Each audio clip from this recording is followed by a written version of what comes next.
some closing statements. Yeah, from what I've seen, basically, uh, a little bit more about me. I work for the police department, and I worked for them like for 32 years. Oh, I retired. So when I first started, we had handheld uh, radios. Well, we had a radio in the car basically, and then whenever we went in pursuit or something like that, foot pursuit in particular, we'd have to jump out of the car and run and chase the suspect. Once we caught up with the suspect, or if my partner was following me, he'd have to run to a call box. We had a call box that was strategically placed around the city so that you could basically communicate with your communications division.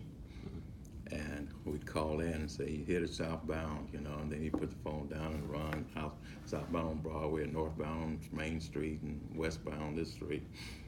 And later on, we got handheld radios, which enhanced our communications a lot more, so that we could talk to people at that same time, chasing suspect. And we had the helicopters where we'd be able to communicate, as opposed to when I was in Vietnam, we had a big box about this big and about this long for a radio operator, and it weighed about 75 pounds.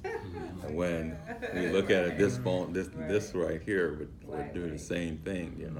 Like it would work almost like a backpack, right, to carry it around. Like a backpack, a particular man that carried the radio communications.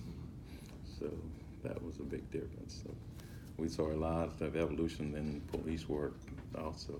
An MDT, a computer that kind of, before when we got radio calls, I might have like 10 calls right here, and I have to write each one down and make sure that I got it. Then they got a communications system where it keeps track on the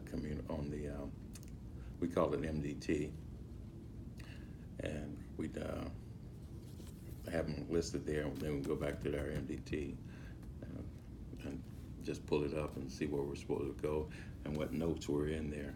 Before we had the notes, we had to call back and what did they say and what's the address and what apartment number and all that kind of stuff.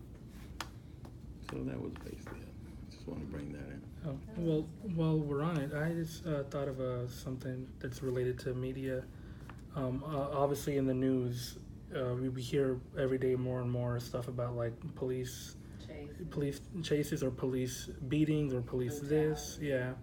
And I think a lot of that has to do with like because people have a phone where they could just like record the police and post it directly on social media. So what are your thoughts on like how social media has affected like police officers being able to do their job? oh yeah, the body cams too. Yeah.